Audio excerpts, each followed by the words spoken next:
don't gotta do it if you don't want to. You don't gotta do it if you don't want to. It's just a suggestion. Oh, I love it's always the last one. Yeah. The last one just makes the strings. It tickles third the strings. charm. Hey, so true story. We have not done this in a while. That's to do with the new format. But hey, for those of you just joining us for the first time, I'm Letter K. That's Psych. This is the ConverSAYtion podcast. And today we're just going to continue our new format. I've got an article, a news article that I'm going to present. Psych has no idea, never heard of it. You're going to talk about it. Before we begin, new bottle day. This ties directly into what my first article is pertaining to. It's called Chateau Diana. It's alcohol removed wine from California. Contains less than 0.5% alcohol by volume. So there is alcohol in this. Alcohol removed. Yeah, just not successfully. No, that's never the case. It's like removing caffeine from coffee. But when you can't get it all out. But when you decaffeinate coffee, I mean, what are you talking about percentage-wise? It's minuscule. Minuscule. So is 0.5% minuscule? I mean, it's less than 1%. It's thank you. Yeah, thank you for the science. That's math. It's less than 1%. I mean, if you're court ordered to not indulge or consume alcohol, this would put you over the edge. Yes.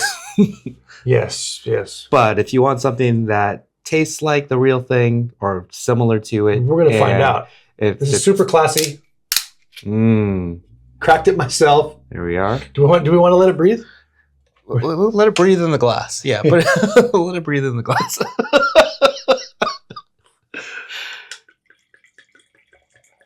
Oh, it sounds like wine. It sounds like wine. It's got the color of grape juice. It's some really fine Welch's. Joey, what does it smell like? Okay. It smells awful. Oh my God. It smells like cheap wine. Does it take you back? Cheers. Let's find out.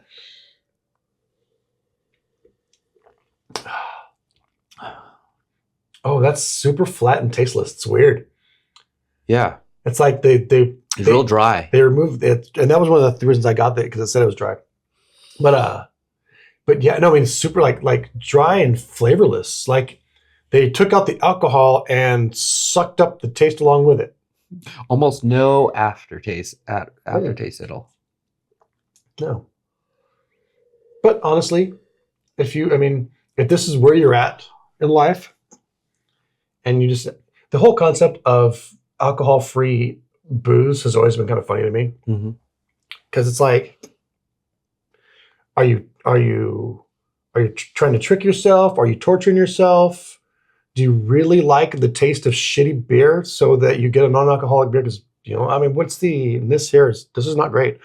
But I guess if it's all you have, for whatever reason, it's passable. I think it's just a replacement behavior. Yeah, somebody wants to quit or stop drinking and take a break, but maybe still wants to go out with people that are drinking and kind of look like they belong or fit in, perhaps. I could see that. I could totally get the psychological element of that. And I could also get needing to have something so that you're not like craving alcohol, which is why I go through like a case of sparkling waters a week. Yeah, it could meet that oral fixation. But I appreciate That's you what it is bringing for me, this oral fixation. Bringing this by. You know that I'm taking a little bit of a break from the alcohol. And let's get into that. So let's just jump into my first article here. Let's. And you can't really see it, so I'll just read it to you. The headline is: Local man watches the Ice Pirates for first time, swears off alcohol very next day.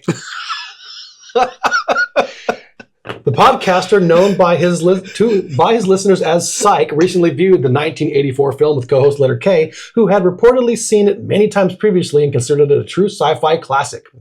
When asked for a quote that following morning, Psych stated, "I can't believe I was okay with watching something that featured a subplot about space herpes." Psych was also quoted saying, "I thought I was just watching a space pirate movie. I didn't realize I was watching my sense of taste unravel in real time." Letter K fondly recalled a moment during the film stating he looked at his glass, then at the screen, and whispered, "One of you is lying to me." Was this local news or national? This did not. This didn't make it past my computer screen. It's a pretty good synopsis. Yeah. ChatGPT helped me write this, by the way. Oh, good. No, it sounded good. So yes, you were not drinking alcohol, which is why I brought the alcohol removed wine, and that brand. I mean, we obviously have a problem with alcohol in this country. We do. We super do, and I am a participant in that. But so what? I mean, it's got. I mean, correct me if I'm wrong, and tell me if I'm right. It is coincidence that you decided the day after we watched the Ice Pirates to stop drinking. Yeah, that was kind of like the last hurrah, and I'd been working my way up to that point. So for me, and probably for you too, we've had just about everything, right? We've tasted just about everything. I mean, with the exception of probably extremely rare, hard to find, expensive shit. Yeah, when you start to get way up there. But as far as the majority of spirits and wine and beer we've consumed and enjoyed, and I was at this place where I was consuming unnecessary calories. I just cleaned out my garage, and having a beer in my hand or a drink in my hand while I was doing so kind of helped pass the time, and I was enjoying myself, but I wasn't necessarily enjoying the actual consuming of the beverage portion as much as I did. So when I got to that, when I knew I was at that point, that was the time to take a break, right? If I'm no longer enjoying this but still doing it, well, then this is unnecessary. It's an expensive habit. Alcohol's poison. I was poisoning my body, and I wasn't feeling as great. I wasn't drinking to the point where I was hungover or losing days or just wasting time. In fact, I was, and I'll show you later. Take you for a tour in the newly revamped garage, but be that as may, I needed to step back and go, you know what? I don't need this for a while, right? I was gaining weight that I didn't want to gain, and now it's, and I wasn't going to start working out again until I stopped drinking, because both of those things are counterproductive.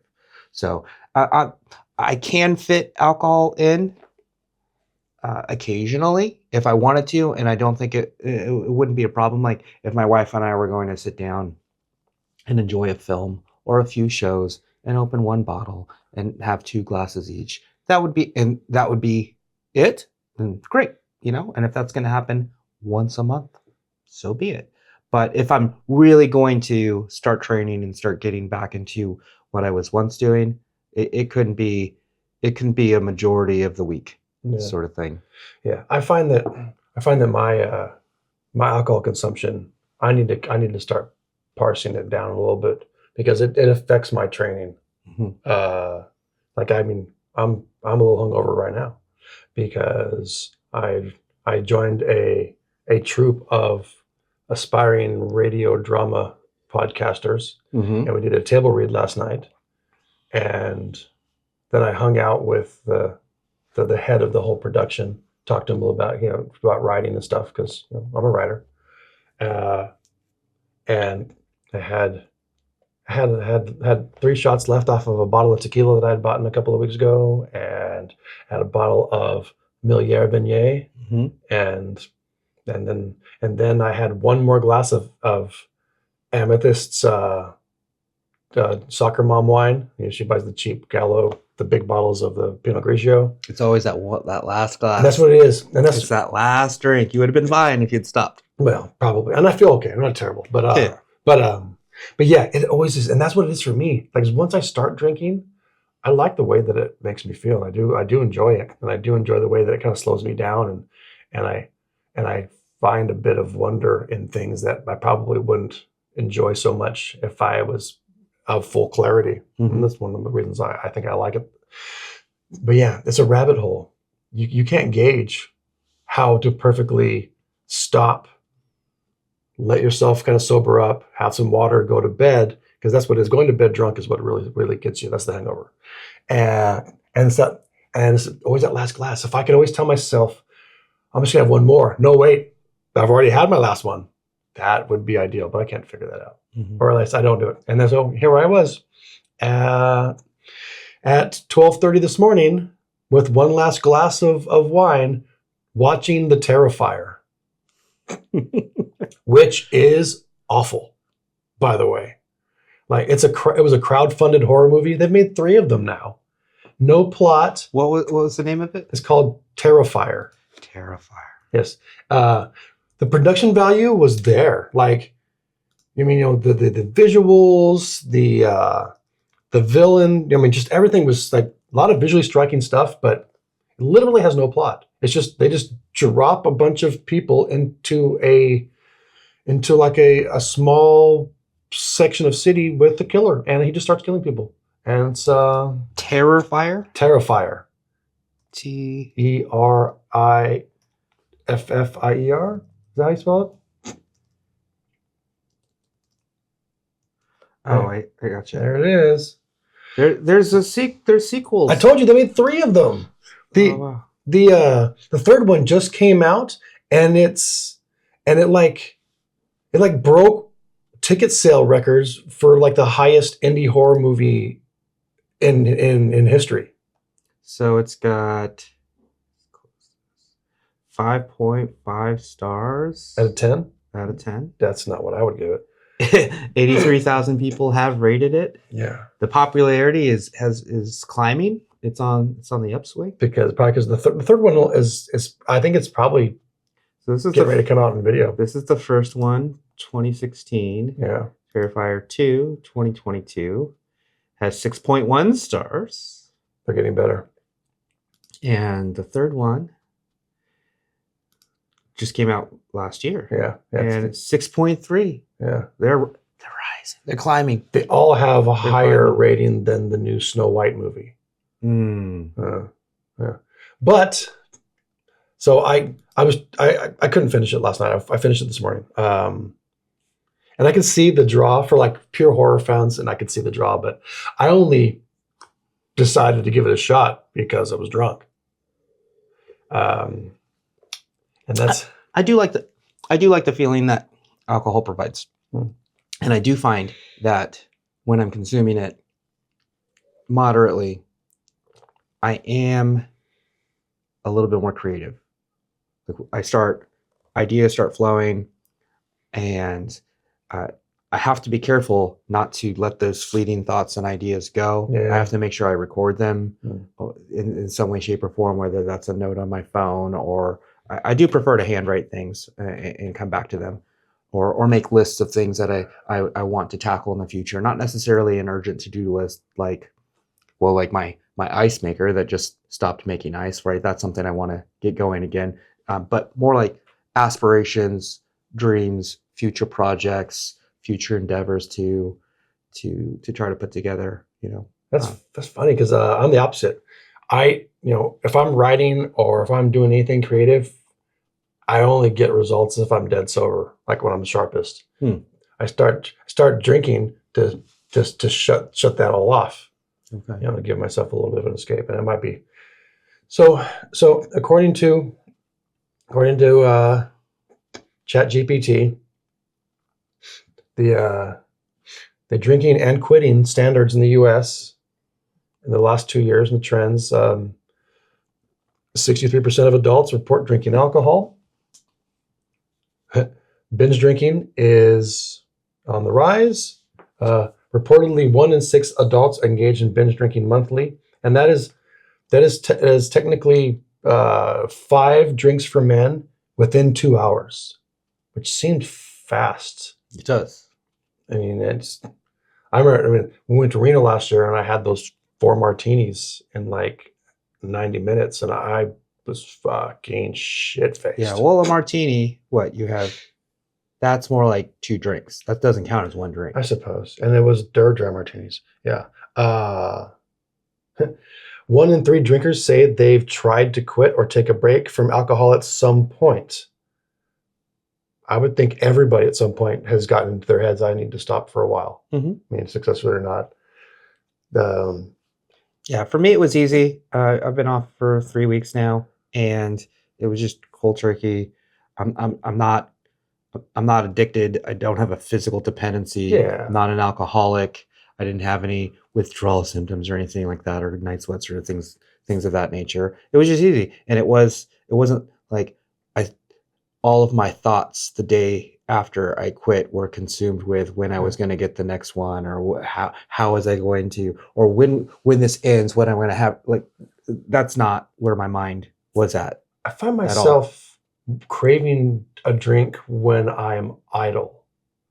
And I get idle in a couple of different ways. Like if I'm doing something, I'm working on writing, or right now I'm helping these guys with their podcast. I'm doing passes on their scripts. Mm-hmm. And after a while, it gets too much, or it's tedious. It's a lot of work. It's a lot of mental work. And I'll slow down, or I'll stop, and then I'll be like, yeah, I could go for a drink. Right now. And that's usually how that hits me. I find that certain things make me crave drinking. And I asked ChatGPT about the cravings. It's weird to me. Like for me, if I'm watching like an old detective movie, Philip Marlowe or Humphrey Bogart, they always got those guys always got a half drunk bottle of rye or bourbon in their desk, right? That's kind of a trope. So you play along. I get the cravings. Like, man, when we were watching Lucifer, the TV show Lucifer, which is like a serial detective show, but one of the buddy cop detectives is the devil. Mm-hmm. He was always drinking like straight bourbon. And man, that show was hard for me because I was like, oh man, that sounds good right now. ChatGPT says that this is a thing. And it's called paired cravings. It's something to do with the psychology of the way that society is built around us. And advertising and marketing companies have spent generations building this concept of paired cravings so that it's very common for people to do things like crave beer while watching sports and crave wine while cooking a nice dinner. And of course, stress and whiskey are like hand in hand. Mm-hmm. But the power of suggestion, and it's the way that we were raised. Stress and whiskey is because all of the movies and TV where people are like, I'm stressed out and I need a belt of this whiskey bottle. Mm-hmm. And of course, sports, they just, the whole masculine macho advertising gimmick of beer, it all makes sense, but it doesn't make it any easier. There's programming in the programming. Yeah. Well, yeah. Because how long does it take for them to build this societal psychology of when I'm engaging in this, or if I'm thinking about this, man, I could really go for a beer. My hand's moving towards the beer. Mm-hmm. That was one of the big things that people who analyzed the fall of Bud Light.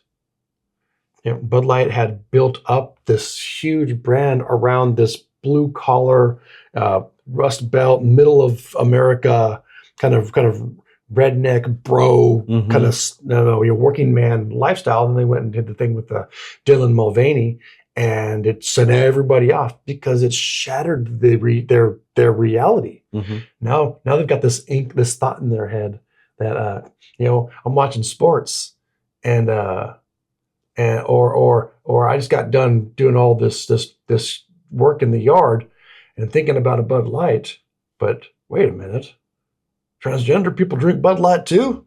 Oh, yeah, I know. It messes it. So it's that association, and that I think that's the real downfall of the whole Bud Light thing. Not necessarily what happened, but because what it did to the collective psychology of the way people perceived mm-hmm. their interaction with that product. Sure, it was kind of like same thing when Lululemon came out with men's clothing, right? Yeah. Men had it stuck in their heads. My wife wears that. Yeah. My girlfriend wears that. That's a store where women and girls go to for active wear, for yoga pants. It's for them. It's not for me. And so actually I was at a banquet or end of the soccer season party for the girls that I coach. And I don't know how these parents of one of my athletes just stopped me, and it looked as if they were having a discussion, husband and wife having a discussion, borderline argument, a friendly debate, and it was about Lululemon. And they brought me in and wanted me to almost settle whatever it was their thought. So the question was posed to me, would you ever wear Lululemon? And I told them at the time, no. And I told them why. Much of what I just shared with you about the identity of it, and just, no, I don't think that's for me. And about the clothing, I don't necessarily believe that they're making things with a man in mind. And so, yeah, we went from there. But Bud Light, it's taken them a while to kind of recover from their identity crisis. I don't think that they have. They're not taking back that top spot. And in fact, I think that that's the number 3 selling beer now. Well, alcohol sales are down everywhere for everyone in general right now. People are just drinking less than they have. So that's part of it. Alcohol is not making as much money as it once did. A lot of the younger generations are not consuming or consuming less. People in the older generations are giving it up. It's down, but it's not down hella. No. 2.8% in the last year. Those are not the numbers that you want if you're Budweiser. No, of course not. So here's a question about drinking. We've established that the media has spent generations training us to want alcohol. At what point does somebody think, wow, that should be illegal? Like cigarettes, you can't. There's no cigarette ads on television, right? Mm-hmm. Somebody made it illegal because cigarettes are dangerous, and then they have the whole thing about marketing to children and stuff like that. But you're telling me that kids are turning their eyes when the beer commercials come on during a baseball game? I don't think there's any going back because we've already been down this road, right? We already had the prohibition. Well, but that was completely prohibiting the sale of alcohol. You can still buy cigarettes. But what is a pack of cigarette in California now? Like a pack of Reds is like $16. It's about the same of a carton of eggs. So you can still buy cigarettes. They didn't make them illegal, but they tried to deprogram society by making the visual media advertising of cigarettes less. Mm-hmm. You can still be in magazines and stuff. But so my question is, how important is the sale of alcohol to this country that we don't see a need to deprogram our dependency on it? Like, so should it be illegal to advertise poisons on TV? I think yes, it should in an ideal world, right? If you know something is toxic, if you know something is essentially a poison and not beneficial in any way, shape, or form to the human body, then yes, ideally, yes, we wouldn't partake, we wouldn't encourage it, we wouldn't market it or sell it. I think we're going to have to get to a place where we can divorce ourselves from the special interest groups and the corporations that are so generous with their donations and how they fund the people that are making the laws and the land that we live in. We're too entrenched in this. We've locked in. Yep. So we would have to find a way to undermine the foundation of what we have built our current lifestyle on. You're saying that we can't stop because I don't think we can, because the political elite have become fat cat rich off of the lobbyist dollars that are keeping these industries in power. Yeah, no, I don't see that ending anytime soon. So yeah, what you're saying is you're not going to see somebody take a stand and be like, we need to stop beer commercials. No, I don't, because I was just reminding myself of the amendments that pertain to alcohol, and it was the 18th Amendment back in 1919, and the 21st Amendment, and I remembered because you have to be 21. You have to be 21 to consume. In 1933, that repealed the 18th Amendment. So we went down this road a century ago.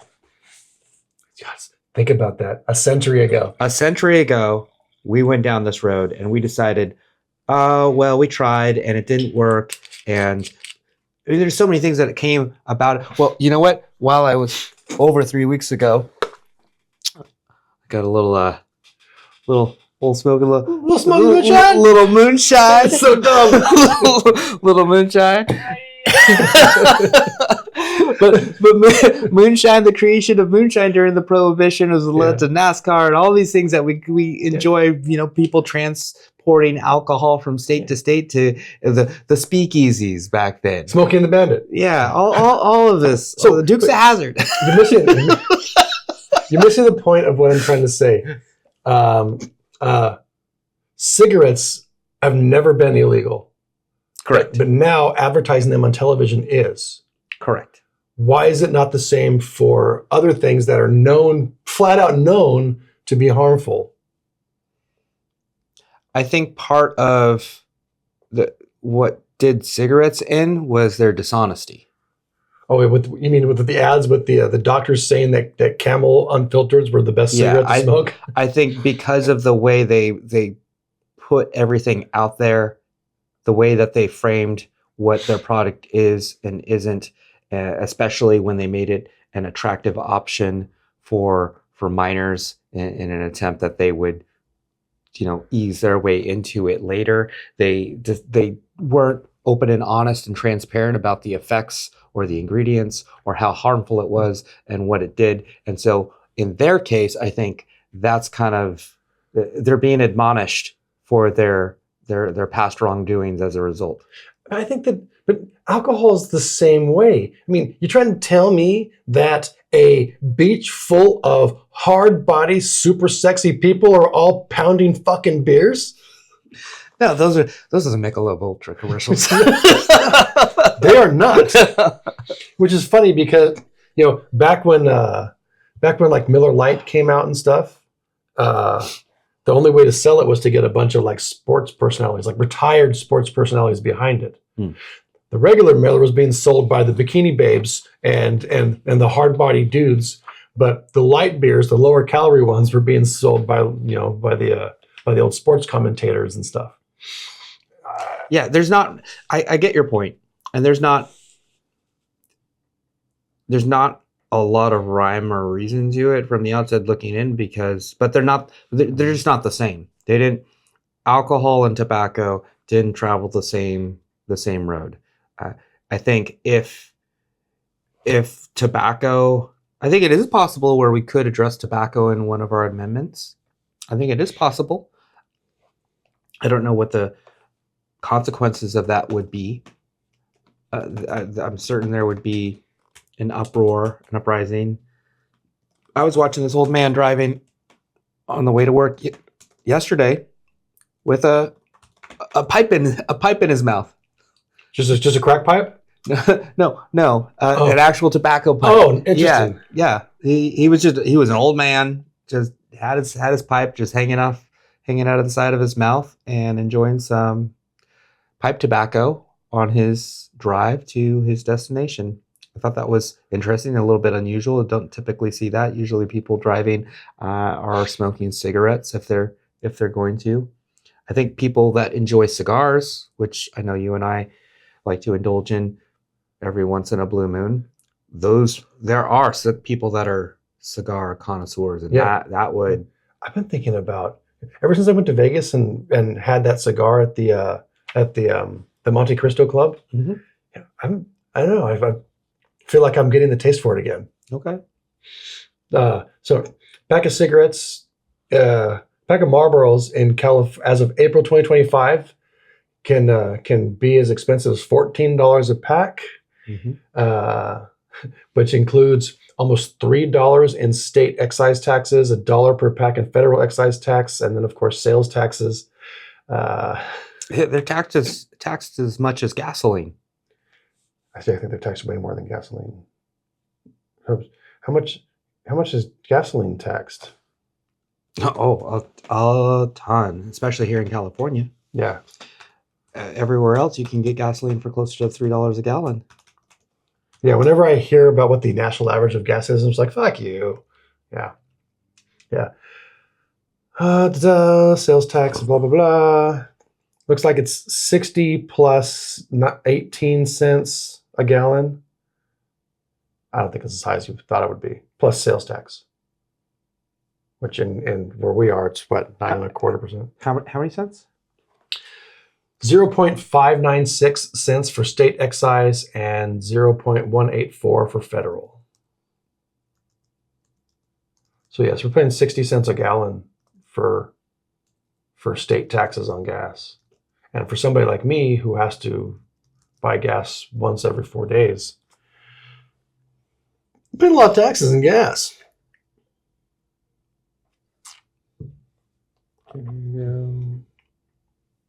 Yeah, federal excise. California gasoline prices include a state excise tax currently 58 cents per gallon. Well, this says 59.6. 59.6, yeah. With it's not including, a bunch of it, but which is a lot.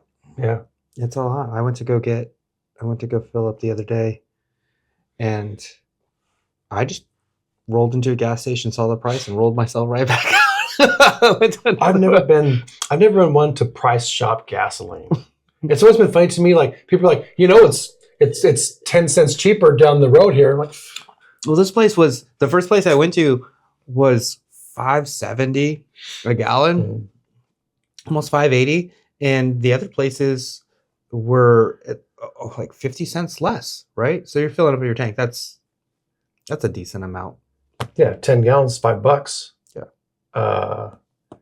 But when I say that out loud, it doesn't seem that big of a deal. No, it's not. No, it's not that big of a deal. But I don't want to continue to patronize a place that I think is taking advantage and marking up. Oh yeah, and of course, you get off the freeway, and that gas station has the cheapest gas and it's the most expensive. But if you drive 3 blocks in town, you can find something that's 30, 40 cents cheaper.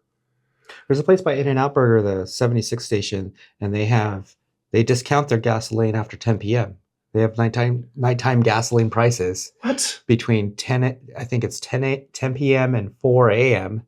And it's significant. It's something like 30 cents off a gallon. What is it, like a danger discount? I mean, it's just they get less traffic during that time, and so they're looking to sell. That's odd. I'd have to see the data on how that increased their. So, hey, honey, it's 10 minutes to 10. I'm going to get up real quick and go get gas because it's 40 cents cheaper a gallon. I'll be back. You stay in bed. I wouldn't necessarily go out of my way to do that. But if you are already up and moving about, think about how many people work swing shift or graveyard. They work the third shift, and they either they're coming home or they're on their way to work, and they can just make that. It's right off the freeway. It's right there by In-N-Out. So you get something to eat. You fill up your gas tank for. Well, you're not getting In-N-Out. They close at 9:00. They close at 9:00, don't they? I thought they're open at 2. Are they open till 2? 2 or 1:30 at least. Yeah, later, like a half an hour later on the weekends.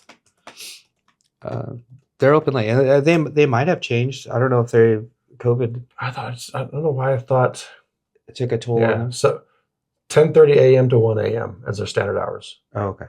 Yeah. Okay. Well, maybe it's just I'm never up that late. Unless I'm so drunk I can't drive anywhere to get burgers and I'm watching Terrifier. And they do not deliver like Five Guys. It's just I forget how recent this story was, Yeah, we could look it up. It was somebody from the Pentagon was wanting Five Guys, and they wanted to get Five Guys for their team, and they called Five Guys, and they were insisting, "Hey, we're going to place a relatively large order. Get the food to us." Yeah. And Five Guys was like, "No, we don't deliver." Yeah. And like, what are you talking about? And they kind of made a big fuss of it. Somebody's got a corner office somewhere, and the Pentagon was like, "Well, how dare you? I've worked for the government. I'm running the Pentagon. I run this country, and you give me my food. I need a fucking cheeseburger." and they came back with the same answer. Yeah. And like, no, we're not doing it. Yeah. We're not delivering. We want, and I respect places like that, because when you prepare quality food, that food should be enjoyed shortly after the dish has been completed. Yeah, but you can get Five Guys if you just get Uber Eats. You can, but apparently somebody in the Pentagon couldn't ration. Wanted somebody to get in their personal vehicle with 40 burgers and drive to the Pentagon. Yeah, there's a lot of logical problems with that particular story. There were solutions that people in the Pentagon should have been able to explore to get them their lunch on that particular day. I'm not touching that one. Absolutely not. Yeah, now I'm kind of wondering when this story took place. It sounds like some shit somebody made up to get influencer cred. So yes, to bring it home on my article about this podcaster who quit drinking. How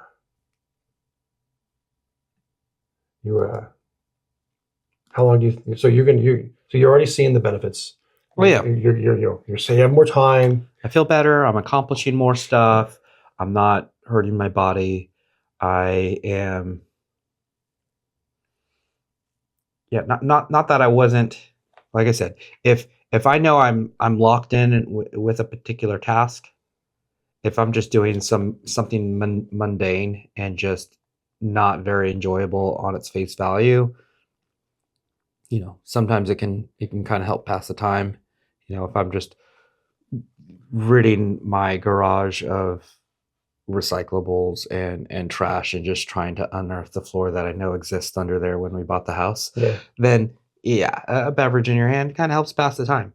If I'm not doing that, then I might just be aimlessly wandering. But times I'm most creative, like mentally, are usually late hours, late at night. Nobody's around, nobody's awake, no distractions. If I'm sipping a glass of wine, or if I have a spot of whiskey, that's great. Now, those ideas, if I were to go to take those ideas and try to realize those ideas, then I should put that away. I would actually try to accomplish something that meaningful with, like when I detailed my car last weekend, which took an enormous amount of time. There's no Guinness Book entry for that, by the way. So using everything I used and using products that were new to me, and a whole bunch of chemicals, right? You're using chemicals and they're just specifically designed for various materials, and there's directions and instructions that you have to follow to get the best results, and to also make sure that you're not harming your vehicle. If I was drinking while I was doing that, that might not have gone over so well, especially since I wasn't proficient in using everything that I did. So I'm glad I was off of trying to do that. But it did kind of, when I went out there, it kind of felt like, hey, I'm in the garage. So you're missing something, right? Something goes. That's what it is. Something. We've trained ourselves. like you talked about mundane tasks. Like, I can't do taxes unless I'm drinking. Mm-hmm. I don't know. And I tried, not this year, but last year, I tried to do it dead sober, and I didn't like it. Like, my whole being, my brain fought back. It's like, dude, you're not doing this right. Well, at least taxes are only once a year. It's not like every time you mow the lawn, and if you're doing that once a week, or if you find that once a day you're doing something that requires, or you think you're required to have something, that's too much. Yeah, I haven't been. But it was easy to do when I was on spring break. Yeah, because it was, I'm going to clean this garage on the garage is going to be perfectly clean, after this break is done. Yeah. And I was just hammering away at it. And idle time. I agree with you with idle time. Idle time definitely can interfere with one's sobriety if you don't make an effort or if you don't have a plan. I need to spend more time doing stuff, but man, I get so much stuff going on that I also need to just decompress. Mm-hmm. And so, I find myself not wanting to do things. And then it's like, well, just sitting there. I could probably put in the effort necessary to open a bottle of wine.